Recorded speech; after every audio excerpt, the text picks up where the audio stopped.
Welcome to the Epoint Post tutorials. Today, I am going to share how our percentage discount function works. How to get here? You may refer back my previous tutorial. Let's get started. Method 1. Key in the number.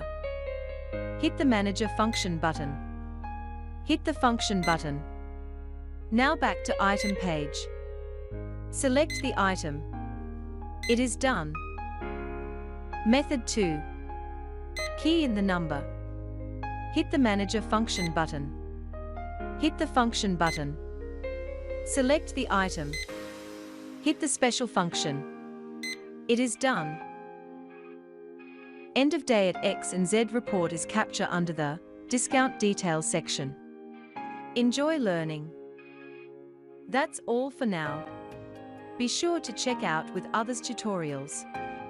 Remember to like, share and following us in Facebook. Thanks for watching.